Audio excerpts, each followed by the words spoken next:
नमस्कार दोस्तों, स्वागत है आपका अपने YouTube चैनल प्रज्ञा एजुकेशन सोसाइटी में। दोस्तों आज हम लोग क्लास 12th फिजिक्स का जो एग्ज़ाम हुआ था उसके सभी प्रश्नों का उत्तर इस वीडियो में देखेंगे। दोस्तों मेरे पास सेट बी है और मैं आपको 70 में 70 प्रश्नों का सही सही उत्तर बताऊंगा। एक भी उत्तर इस चैनल पर गलत कभी नहीं मिलता है। आप 100 में 100 सही लगाइए और मिला लीजिए कि आपने कितने प्रश्नों का उत्तर सही सही बनाया है। चलिए आज हम लोग इंटरमीडिएट जो फिजिक्स का एग्जाम हुआ था उसके सभी प्रश्नों का सही से उत्तर देख लेते हैं। लेकिन इससे पहले यदि आप इस चैनल पर नए हैं तो आपसे रिक्वेस्ट है कि चैनल को जरूर सब्सक्राइब कर लीजिए, क्योंकि यहाँ से आपके परीक्षा संबंधित सभी विषयों की तैयारी तो बहुत बढ़िया हो ही जाएगी। प्लस रोजाना मैं आपको परीक्षा का जो भी वायरल क्वेश्चन होगा उसे देता हूं और उसमें से बहुत सारा प्रश्न टच कर जाता है। जैसे कल रात को मैंने क्वेश्चन दिया था, उससे बहुत सारा प्रश्न आज के एग्जाम में पूछा गया था। तो आज शाम को मैं आपको केमिस्ट्री का क्वेश्चन दूंगा, उसको देख लेंगे तो बहुत सारा क्वेश्चन आप बना पाएंगे। चलिए आज हम लोग फिजिक्स के सभी प्रश्नों का सही से उत्तर देख लेते हैं। मेरे पास दोस्तों सेट बी है, चाहे आपके पास कोई भी सेट हो, क्वेश्चन सेम है, केवल नंबरिंग चेंज किया गया है। आप फटाफट आंसर मिलाते जाइए, ठीक है। और जरूर कमेंट बताइएगा कि आपने कितने प्रश्नों का सही से उत्तर लगाया है, यानी आपका कितना प्रश्न सही है। मैं बहुत तेजी से आपको बता रहा हूं, 10 मिनट में आप कंप्लीट कर लेंगे। पहला है 4 डायोप्टर क्षमता वाले लेंस की फोकस दूरी क्या होगी। 4 डायोप्टर पी का मान दिया गया है 4 डायोप्टर, तो पूछा जा रहा है लेंस की फोकस दूरी। तो ए बराबर क्या होता है 1/p होता है। तो 1 जब 4 करेंगे तो 0.25 आएगा, जो कि समीकरण ऑप्शन ए में दिया गया है 0.25 मीटर। ऑप्शन ए आपका सही होगा। दूसरा, निम्न कौन वर्ण विक्षेपण क्षमता के लिए सही है। तो आप याद किए होंगे वर्ण विक्षेपण क्षमता ओमेगा बराबर होता है म्यू ही माइनस म्यू आर बटा mu I minus 1। Option A आपका सही है। तीसरा क्वेश्चन है, फटाफट मिलाते जाइए, कमेंट में बताइएगा कि आपका कितना उत्तर सही है। यदि कांच के एक लेंस की हवा में फोकस दूरी एफ है और पानी में फोकस दूरी एफ डब्ल्यू हो तो कौन सा कथन सत्य होगा। आप इसको कैलकुलेट करेंगे तो आएगा एफ डब्ल्यू बराबर 2f है, एफ डब्ल्यू बराबर 2f है। ऑप्शन बी सही होगा। अगला, निम्न कौन संबंध प्रकीर्णित प्रकाश की तीव्रता और प्रकाश के तरंगदैर्घ्य के लिए सही है। इन तीव्रता और तरंगदैर्घ्य में क्या संबंध होता है। तो आप रैले का प्रकीर्णन पढ़े होंगे, जिसमें बताया गया होगा जो तीव्रता होता है तरंगदैर्घ्य के चतुर्घात के व्युत्क्रमानुपाती होता है। ऑप्शन डी सही है। अगला क्वेश्चन, चैनल जरूर सब्सक्राइब करेंगे ताकि आपको सूचना मिलते रहे। इलेक्ट्रॉन का आवेश कितना होता है। तो 1.602 गुना 10 के power minus 19 coulomb. Option C सही है। ये तो बच्चा जानता है कि इलेक्ट्रॉन का आवेश कितना होता है। ऑप्शन डी सही है। अगला क्वेश्चन बहुत आसान पूछा था, कौन सोडियम का कार्यफलन है। तो सोडियम का कार्यफलन होता है 2.75 इलेक्ट्रॉन वोल्ट। ऑप्शन सी सही है। अगला, नाभिक में न्यूट्रॉनों की संख्या। तो आप न्यूट्रॉन की संख्या कैसे निकालते हैं, द्रव्यमान में से परमाणु संख्या घटाते हैं। जैसे सोडियम अगर दिया गया है 1123 दिया गया है, तो हम इस द्रव्यमान में से क्या करते हैं, जेड को घटाते हैं, तो ए माइनस क्या हो जाएगा जेड, या न्यूट्रॉन की संख्या। ऑप्शन बी सही हो जाएगा। अगला देखिए, कौन विद्युत चुंबकीय तरंग नहीं है। तो आपको पता होगा प्रकाश तरंग, एक्स तरंग और किरण, ये सब विद्युत चुंबकीय है, लेकिन ध्वनि तरंग विद्युत चुंबकीय तरंग नहीं है। ऑप्शन सी सही होगा। पारदर्शी माध्यम हीरा के लिए क्रांति कोण क्या होता है।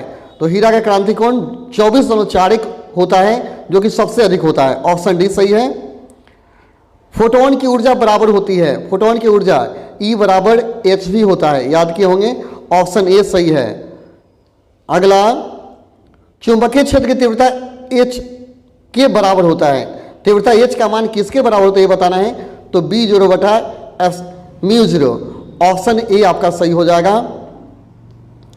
निम्न कौन ऊंचाई ट्रांसफार्मर के लिए सही है। ऊंचाई यानी आप जानते होंगे स्टेप अप और स्टेप डाउन होता है, तो आपको स्टेप अप में क्या होता है, Vs is greater than Vp होता है। ऑप्शन बी आपका सही है। अगला, आप मिलाते जाएं, दिश धारा के लिए प्रेरक प्रतिघात होता है। तो दिश धारा के लिए जो प्रेरक प्रतिघात होता है वह 0 होता है। ऑप्शन ए आपका सही होगा। धारावाहिक कुंडली का विद्युत चुंबकीय आघूर्ण होता है। धारावाहिक कुंडली का विद्युत चुंबकीय आघूर्ण कितना होता है। तो आप याद कर लें, इसका आघूर्ण होता है NIA वेक्टर। ऑप्शन ए आपका सही होगा। प्रतिवर्ती धारा परिपथ में यथार्थ माध्य शक्ति का व्यंजक होता है। प्रतिवर्ती धारा के लिए यथार्थ माध्य शक्ति होता है PAV बराबर ERMS into IRMS sine phi. Option आपका सी सही है। नेक्स्ट, जिस पर कंफ्यूजन होगा कमेंट में बताएंगे, मैं आपको डील करके बताऊंगा। शक्ति गुणांक के बराबर होता है, शक्ति गुणांक कितना होता है? तो R/Z के बराबर होता है। ऑप्शन ए आपका सही होगा। नेक्स्ट, एलआर परिपथ में कलांतर होता है, एलआर परिपथ में कलांतर कितना होता है? तो tan इनवर्स ओमेगा L/R होता है। ऑप्शन सी सही होगा आपका, ऑप्शन सी सही है। नेक्स्ट, ट्रांसफार्मर में परिणमय अनुपात, परिणमय अनुपात क्या होता है? ये आपको बताना है, तो याद कर लीजिए, परिणमय अनुपात VS/VP होता है। ऑप्शन ए आपका सही होगा, ऑप्शन ए सही है। नेक्स्ट, RC का बीमीय सूत्र क्या होता है? R गुना C का बीमीय सूत्र होता है M0 L0 T के पावर -1। ऑप्शन ए सही होगा। ध्रुव प्रबलता का एसआई मात्रक क्या होता है? ध्रुव प्रबलता का एसआई मात्रक एम्पियर मीटर होता है। ऑप्शन सी सही है। नेक्स्ट, एक समान चुंबकीय क्षेत्र में चुंबक के विक्षेपण में किया गया कार्य क्या होता है? W बराबर mv1 - cos थीटा। बहुत ही इंपॉर्टेंट क्वेश्चन है और मैंने कल भी बताया था कि ये आएगा और आज आया है।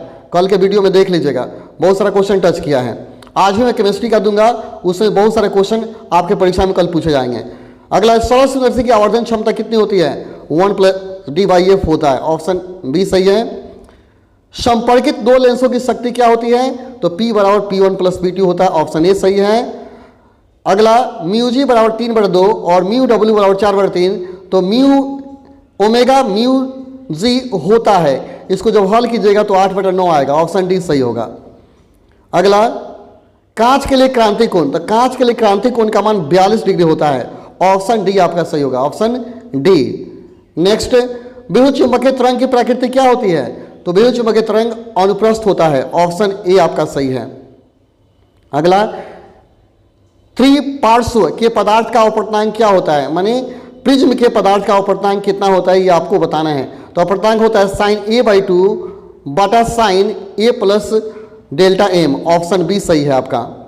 अगला, प्रकाशीय पथ के बराबर होता है, तो इसका पथ जो होता है अपवर्तनांक गुना पथ की लंबाई के बराबर होता है। ऑप्शन ए सही होगा। अगला है, निम्नलिखित में छोटे चुंबक के लिए कौन सही है? तो छोटे चुंबक जो हैं उनके लिए होता है बी अक्षीय बराबर बी निरक्षीय। ऑप्शन ए सही होगा। अगला, एक समान चुंबकीय क्षेत्र में दोलनशील चुंबक के अपवर्तनांक का व्यंजक क्या होता है? तो दोलनशील चुंबक के अपवर्तनांक का जो व्यंजक होता है वो होता है T बराबर 2πI/MBH रूट के अंदर, यानी ऑप्शन बी सही हो जाएगा। 31 फटाफट देखिए और इस वीडियो को शेयर कीजिए ताकि बाकी सभी बच्चे मिला लें। अगला, निम्नलिखित में कौन संबंध पृथ्वी का चुंबकीय क्षेत्र और चुंबकीय सुई की आवृत्ति के लिए सही है? तो इसके लिए जो सही होगा आपका आंसर होगा n² समानुपाती BH। ऑप्शन ए सही होगा। अगला, कौन टेंजेंट नियम के लिए सही है? तो B बराबर BS tan theta. Option A सही है, यह टेंजेंट नियम है, B बराबर BS tan थीटा। आपेक्षिक चुंबकशीलता बराबर होता है, आपेक्षिक चुंबकशीलता तो होता है μ/μ0 = μr। ऑप्शन ए सही है। नेक्स्ट, निम्नलिखित में कौन संबंध सही है? अगर इस संबंध की चर्चा करते हैं तो इन सारे संबंधों में सही संबंध आपका बी है, B² बराबर BH² - BV²। ऑप्शन बी सही होगा। अगला, कौन निर्वात में विद्युत चुंबकीय तरंग की चाल के लिए सही है? विद्युत चुंबकीय तरंग के चाल के लिए सही है आपका C बराबर 1/μ0 × ε0। ऑप्शन सी बी आपका सही होगा, ऑप्शन बी। 36 देखिए, किसी बिंदु पर विद्युत क्षेत्र की तीव्रता होती है, विद्युत क्षेत्र की तीव्रता कितना होता है ये बताना है। तो E बराबर F/Q होता है। ऑप्शन बी सही होगा। नेक्स्ट, आवेश का पृष्ठ घनत्व सिग्मा = Q/A। ऑप्शन ए आपका सही होगा। आवेश का पृष्ठ घनत्व Q/A, ए जहाँ क्षेत्रफल और ए आवेश की मात्रा है। गोलीय संधारित्र की धारिता कितनी होती है? गोलीय संधारित्र की धारिता तो याद करें C बराबर 4πε0 R/R-R। ऑप्शन ए सही होगा। 39, 1 μ2 के बराबर होता है, इसका ऑप्शन बी सही होगा, μ1/μ2। μ1/μ2 बहुत जगह μ2/μ1 भी लिखा रहता है, ठीक है। तो यहाँ थोड़ा कन्फ्यूजन खड़ा किया है, ए भी कोई बच्चा मार दिया, कोई बी भी मार दिया होगा, लेकिन ज़्यादातर बेटर आप मारेंगे बी, ठीक है। तो ये बच्चे कंफ्यूज हो गए हों इसमें। रेटिना बढ़ने वाला प्रतिबिंब होता है, वास्तविक और उल्टा होता है। रेटिना पर जो प्रतिबिंब बनता है वास्तविक और उल्टा, जो प्रतिबिंब वास्तविक होगा उल्टा होगा ही होगा। ठीक है, ऑप्शन बी सही हो गया। खगोलीय दूरबीन की आवर्धन क्षमता क्या होती है? तो -FO/F ही होती है। ठीक है, अगला, इंद्रधनुष के निर्माण का कारण क्या है? तो वर्ण विक्षेपण के कारण ही इंद्रधनुष बनता है। ऑप्शन सी आपका सही होगा। निर्वात का परावैद्युतांक होता है, निर्वात का परावैद्युतांक कितना होता है ये बताना है। तो 8.85 × 10⁻12 फैराड प्रति मीटर। ऑप्शन ए सही होगा। अगला, वैद्युत द्विध्रुव का एसआई मात्रक क्या होता है? तो कूलाम मीटर होता है, कूलाम मीटर। ऑप्शन बी सही होगा, वैद्युत द्विध्रुव का एसआई मात्रक। अगला, कूलाम नियम का सदिश रूप क्या होता है? कूलाम नियम का सदिश रूप क्या होता है? तो आपका आंसर होगा F बराबर F vector 1/4 pi epsilon naught μ1 μ2 बटा r वेक्टर। ऑप्शन ए सही होगा। 46 देखिए, किस चालक की धारिता होती है? C बराबर Q/V होता है, तो चालक की धारिता। ऑप्शन डी सही होगा, आपका ऑप्शन डी सही होगा। C बराबर Q/V। Q आवेश है, अभी विभवांतर हो गया। आवेशित चालक की ऊर्जा कितनी होती है? आवेशित चालक की ऊर्जा E बराबर 1/2 CV²। ऑप्शन बी सही होगा। यदि समान धारिता C1 n संधारित समानांतर क्रम में जोड़े जाएं तो तुल धारिता, यहाँ समानांतर जोड़ रहा है, और तो C बराबर NC1 होगा। ऑप्शन सी आपका सही होगा, ऑप्शन सी। वही प्रतिरोध जोड़ता तो N/C1 हो जाता। वायु के लिए परावैद्युत सामर्थ्य कितना होता है? हवा के लिए, हवा के लिए परावैद्युत सामर्थ्य पूछा जा रहा है, तो आपका आंसर होगा 3 × 10⁻6 वोल्ट प्रति मीटर। ऑप्शन ए आपका सही होगा। ठीक है, अगला, निम्न कौन संबंध द्रव्यमान और ऊर्जा के लिए सही है? तो आप आइंस्टीन का संबंध याद होगा, E बराबर mc²। ऑप्शन सी सही है, E बराबर mc² या mc² बराबर E। Option C. नेक्स्ट, दार्शनिक संख्या 8 की द्विआधारी संख्या क्या है? तो 1000, यानी ऑप्शन ए सही होगा। Option A 1000। नॉन गेट का संकेत क्या होगा? नॉन गेट का संकेत होता है ऐसा ही, सिंबल देख लेंगे। ऑप्शन डी आपका सही है, नॉन गेट है, नॉट और एंड को मिलाकर बना है। और धायु टी हाफ का क्षय नियतांक का संबंध क्या होता है? 0.693/λ। काफी पॉपुलर क्वेश्चन है, सब बच्चों को याद होगा ये। ऑप्शन ए सही है। कौन अल्फा कण के लिए सही है? तो अल्फा कण क्या है? एक हीलियम नाभिक होता है। ऑप्शन सी सही है। काफी हल्का क्वेश्चन आज पूछा गया था। आज शाम को मैं केमिस्ट्री का दूंगा, उसे जरूर देखिएगा, बहुत सारे क्वेश्चन उससे टच कर जाएंगे। तो कौन समीकरण सही है? तो इसमें सही समीकरण बी है। ठीक है, बी है, आप मिला लीजिए। बायो सावर्त नियम के सदिश समीकरण का सदिश रूप, यहाँ ऑप्शन जो आपका दिया 56 का, ए आपका सही होगा।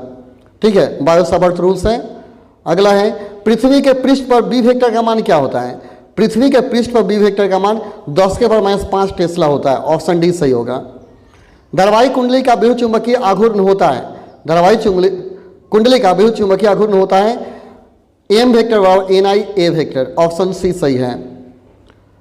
कौन गैल्वेनोमीटर नियतांक के लिए सही है? गैल्वेनोमीटर नियतांक के लिए अगर सही पूछता है तो ये होगा C/NAB, C/NAB। नेक्स्ट है, आदर्श एम्पियर का ए मीटर का प्रतिरोध कितना होता है? तो आदर्श ए मीटर का प्रतिरोध 0 होता है। ऑप्शन बी सही है। अगला है, चुंबकीय फ्लक्स का एसआई मात्रक क्या होता है? चुंबकीय फ्लक्स का मात्रक वेबर होता है। ऑप्शन ए सही है। 62, लेंज का नियम किसके संरक्षण सिद्धांत का परिणाम है? यह ऊर्जा संरक्षण के सिद्धांत का परिणाम है। ऑप्शन सी सही होगा। ठीक है, नेक्स्ट, प्रेरणिक प्रतिघात होता है, प्रेरणिक प्रतिघात क्या होता है? तो याद कीजिए, एक्सेल बराबर 2πSL होता है। ऑप्शन ए सही है। 64 है, विद्युत तीव्रता का एसआई मात्रक क्या होता है? विद्युत तीव्रता का एसआई मात्रक न्यूटन प्रति कूलाम होता है। ऑप्शन बी सही है। अगला, निम्नलिखित में धारा घनत्व के लिए कौन सही है? धारा घनत्व के लिए पूछ रहा था, J बराबर I/A। ऑप्शन बी सही होगा। गतिशीलता के लिए, निम्नलिखित गतिशीलता के लिए कौन सही है? ऑप्शन ए सही होगा, μ बराबर VD/E। 67, कौन सही है? तो 1 वाट = 1 जूल प्रति सेकेंड। ऑप्शन ए सही है 67 का। 68 देखिए, नीला रंग के लिए कार्बन प्रतिरोध, तो नीला रंग का 6 होता है कार्बन प्रतिरोध, कलर कोड 6 होता है। एम्पियर घंटा किसका मात्रक है? या आवेश का मात्रक है, आवेश का मात्रक एम्पियर घंटा। ऑप्शन बी सही है। लॉरेंस बल के लिए कौन सही है? लॉरेंस बल के याद कीजिए, इसके लिए सही होता है आपका A vector Q, E vector plus V vector cross B vector. तो चलिए 70 में 70 प्रश्न खत्म हो गए हैं। फिर मिलते हैं शाम को अगले केमिस्ट्री के अच्छे वीडियो के साथ, जिसको आप जरूर देखेंगे, जिसमें से बहुत सारा प्रश्न टच करेगा। जैसा कि आज फिक्स मैंने दिया था, उसमें बहुत सारा प्रश्न आया है। चलिए फिर मिलते हैं अगले वीडियो में, तब तक के लिए धन्यवाद। जय हिंद, जय भारत, जय मेरे प्रिय छात्रों।